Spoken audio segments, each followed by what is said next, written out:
And who am I? That's not a secret I'll never tell. You know you love me. XOXO. Gossip Girl. What's up? We got Gossip Girl, Season 4, Episode 1, Belles du Jour. This episode starts off with a montage of Serena and Blair's summer in Paris, while Gossip Girl does her usual voiceover. When it finishes, it's back to the present day and Blair is reading the latest Gossip Girl blast. Meanwhile, Serena is getting the waiter's phone number. When she returns, she reminds Blair that they promised not to check Gossip Girl all summer. She admits there has been no new Chuck's post since he left town. Yeah, of course, he got shot. But of course they don't know that, so. And she just wants to have one nice date before summer ends and hopefully meet someone who appreciates the same art she does. While feeling the same things, Serena thinks it's romantic and decides to help Blair meet a date. Back in New York at the Vanderwoods, Lily and Rufus return from traveling. They find a voicemail from Eleanor reminding them that they agreed to use their apartment for the fashion night out luncheon.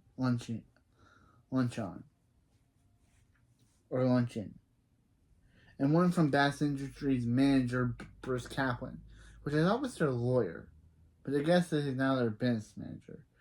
Asking Lily to call about something important. Rufus flatly remarks, if that's about Chuck, he's not interesting. Wonder how Dan is, and a little frustrated he hasn't been talking much to him. He decides to call someone who might get through.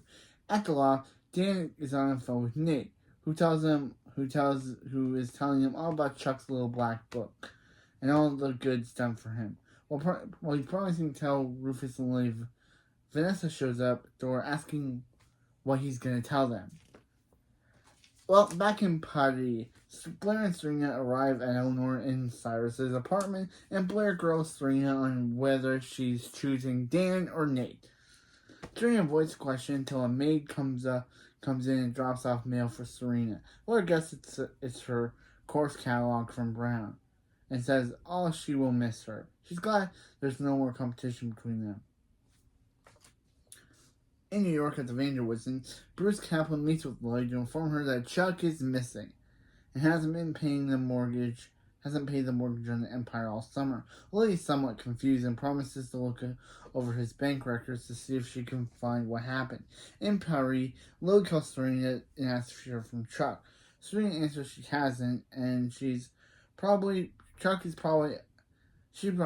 answers that she hasn't, but Chuck's probably off somewhere drunk on an island with polygamy, where polygamy is legal. Lily absorbs that information and decides not to press any longer. Serena tells her that Serena got into Columbia, but isn't sure how Blair will react to the news. Of course, Blair's thinking Serena got into Brown, while Blair's going to Columbia, not knowing that they're both going to Columbia together, because Blair doesn't want any competition between them, and yeah. In Brooklyn, at the loft, Vanessa explains to Rufus that Rufus called looking for him, and she thought he was with Serena. He notices all the clothes thrown around and empty takeout containers and asks if he's a hoarder. Dan hesitates until he sees women's panties in the laundry. Vanessa's about to leave when Georgina emerges from the back. She demands to know if Dan's seeing Georgina, but he denies it. Georgina plays coy for a minute, then picks up a baby. Dan, knowing there isn't a way out, introduces Vanessa to his and Georgina's son, Milo. Wow. How long I guess it's been all summer, so Georgina already gave birth. Wow. Meanwhile, Nate brings one of his dates to a restaurant. She's talking loudly on the phone. There's a girl seated next to her who's reading. And Nate asks his date to quiet down. She excuses herself and Nate apologizes to the other girl. She guesses he was hurt by a girl. Then notices his date leaving the restaurant with another man. He introduces himself as Nate and asks for her number. She doesn't give it to him and leaves. In Paris, Blair is at the Louvre. Yeah, Louvre, I think is what it said. Standing in a Monet painting when she's approached by a handsome guy introducing himself as Louis. They begin speaking in French, but he switches to English and he realizes she's from New York. He admits that he's seen her there before, but hasn't had to work up the courage to talk to her. Work up the courage to talk to her. He asks her on a date, and they make plans for him to pick her up at 9. Louis is approached by a valet, who presses on a message that Blair overhears. She realizes he may be a Grimildi, but he tells her that he's just Louis and Lee. She immediately calls Serena and tells her that they need to shop because she's met a real-life prince that she's going out with that night. At least this prince could be better than the last prince Blair was supposedly dating. Remember Marcus? At least this prince doesn't have a stepmother he cheats on his girlfriend with. That just wasn't a very good way to write his character. He cheats on Blair with his own stepmother thing. At least Louis has a mom. He doesn't have a stepmom who he cheats on his girlfriend with.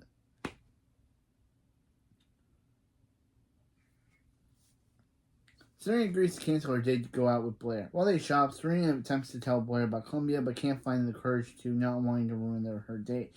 Blair receives a text from Louis telling her that their date is at the Bear Crat, and that he's bringing his friend Jean-Michel. So Serena has to come too. At the loft in Brooklyn, Georgina is begging someone on the phone for more time. They respond that she has one day and she has to attend. And she goes to tend to Milo while she's rocking his cradle. Rufus calls the landline and she gladly starts talking to him. He asks why she's answering the phone, and she glances at the birth certificate which Dan hasn't signed. Outside, Dan and Vanessa are taking a walk, discussing things. He confesses that he isn't completely sure Milo is his son since he hasn't done a paternity test. But a big revelation from Georgina never happened.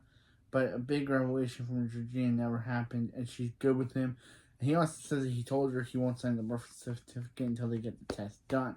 Back in Paris, Blair and Serena head outside to meet their date. Blair instantly notices Louis driving himself. Both men emerge from the car, and Louis introduces his friend Jean-Michel Grimaldi to them. Confused, Blair tells Louis, I thought he was the Grimaldi base. He was the Grimaldi based on the conversation from earlier. Louis explains that she misunderstood, and he is the driver for the Jean-Michel family. Actually, I don't know French, so I'm only able to do a French-English accent, which is probably terrible because I never took French. Blair mutters to Serena that of course she didn't get the point, but Serena brushes her off and reminds her that Louis is nice too. They get into the car, and Blair's annoyed that she is forced to sit up front, and Louis insists on wearing a chauffeur hat. In New York, at the Vanderwoodsen, a phono luncheon begins. Rufus notices Lily has Chuck's itinerary and bank statement, but of course he isn't interested after what Chuck tried to do to Jenny. Lily expresses concern that something might have happened to him. Eleanor overhears Chuck's name and tells him that Blair won't even tell her why they broke up. Rufus offers to tell her, but to distract her, Lily tells her that Serena will be attending Columbia in the fall. Meanwhile, the girl Nate met over is the party at the Volunteer, introducing herself as Juliet Sharp, played by Katie Cassidy, aka Laurel from Arrow, and the first Ruby Vessel in Supernatural. And you know me, I love Katie Cassidy. She's amazing. I don't think I've seen her in anything else. Also, she was also Black Siren / the third second Black Canary in Arrow 2. But still, she's an amazing actress. Just saying, they were able to get her in the show, and they're able to get Willa Holland, both actors from Arrow. They're able to get both her and Willa Holland in 2 different seasons, but still, two actors that would later go on to play Thea Queen, play Speedy and Black Canary. So, yeah, these Gossip Girl writers must have known who they were casting. At Bucharest, at Bureaucrat or Baccarat, I'm not saying that. Baccarat, I think it's called that. Everyone is having a fabulous time except Blair. She excuses herself when Eleanor calls and tells her that Serena will be at Columbia. Of course, good going, Eleanor. Serena was going to tell Blair this. Of course, Blair is shocked, but not in a good way. At the photo luncheon, Nate arrives and is surprised to see Juliet there. Lily takes Nate aside and asks him to look through Chuck's papers to see if they can find any clues. At the Baccarat, don't even know if I'm saying that name right, but still. At the Baccarat,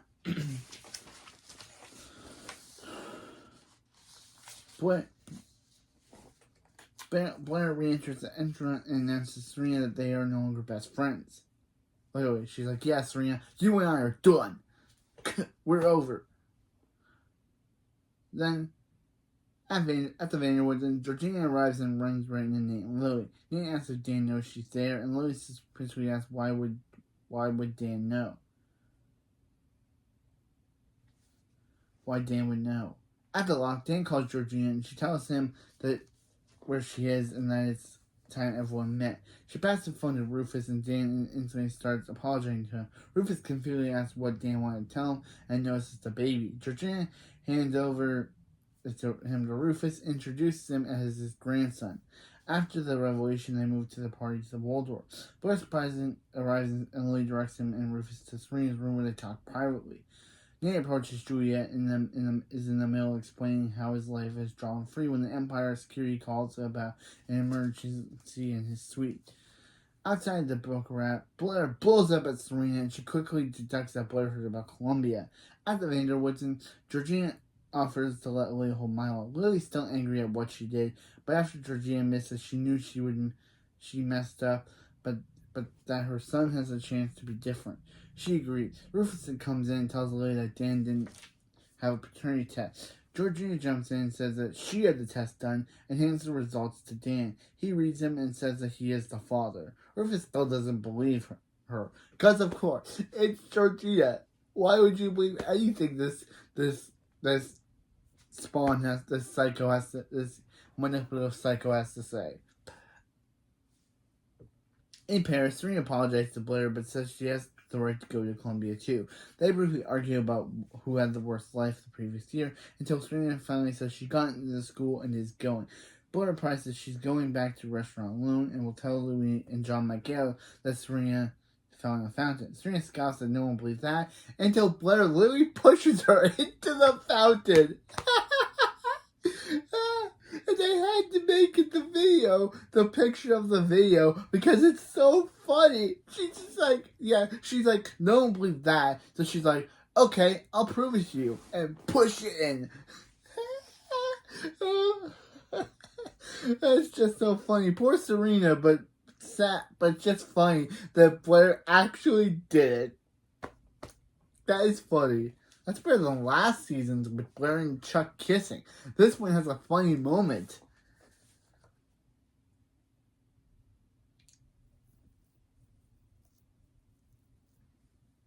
At the Vanderwoods, and Dan calls the doctor who confirms the result. Rufus says he plans on having his own test done, but Dan admits that he did sleep with her and it's entirely possible. He then signs the birth certificate and she thanks him.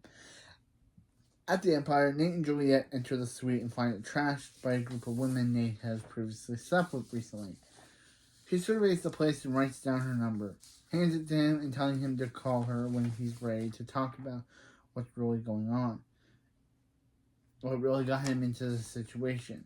Then leaves. At the Vanderwoods, Dan asks Lily if she has spoken to Serena. Lily says the better question is, has Dan? And Dan admits that with Milo, he sealed his fate with Serena. He asks her not to tell Serena about it because he wants to break the news himself, and Lily agreed. But knowing Georgina, why wouldn't Georgina tell her?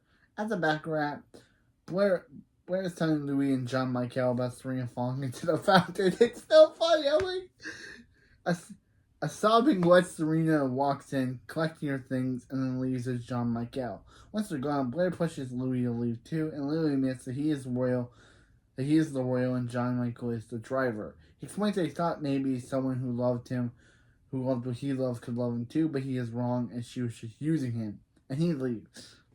Yeah, he was just testing Blair, and Blair failed at the law.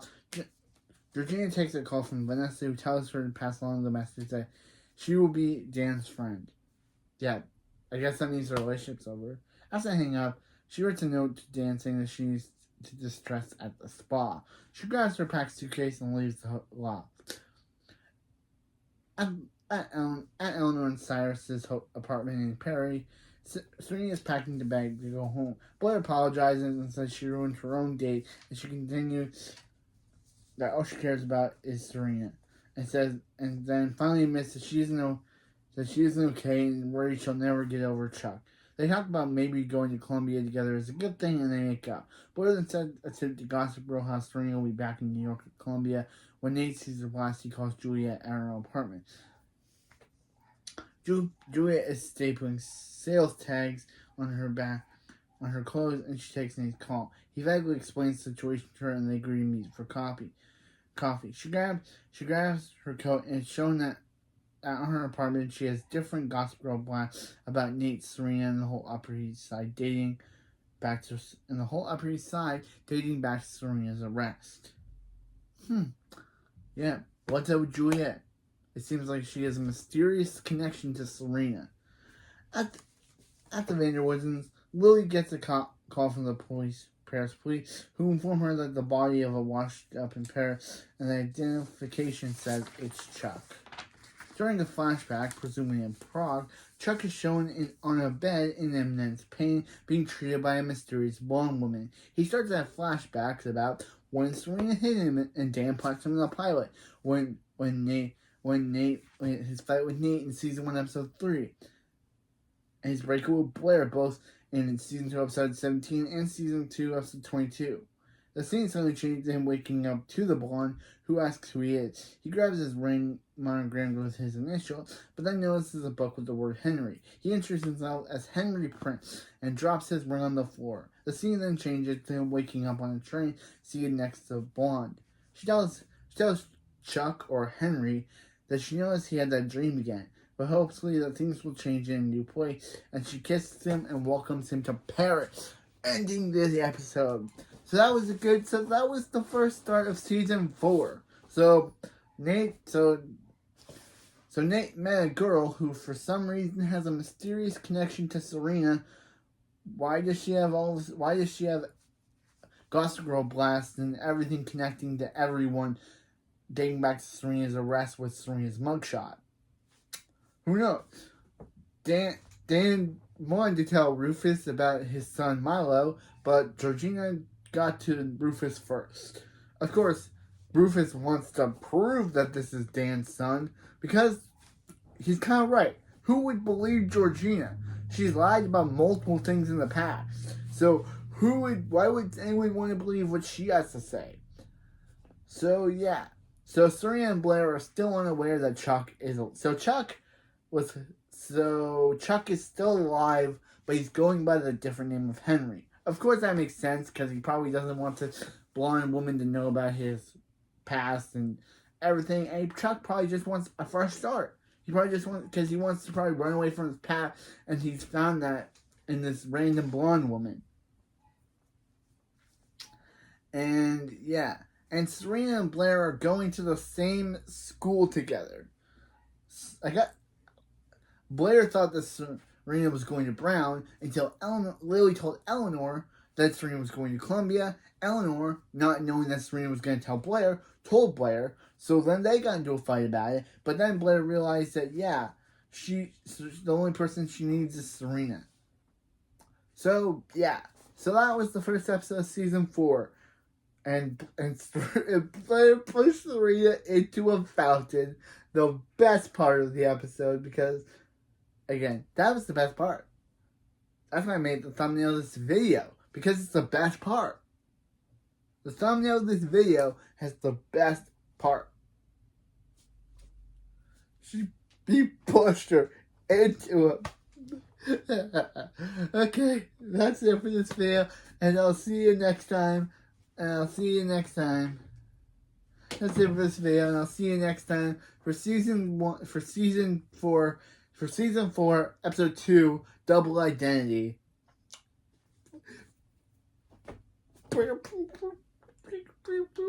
Push Serena into that fountain. It's so amazing.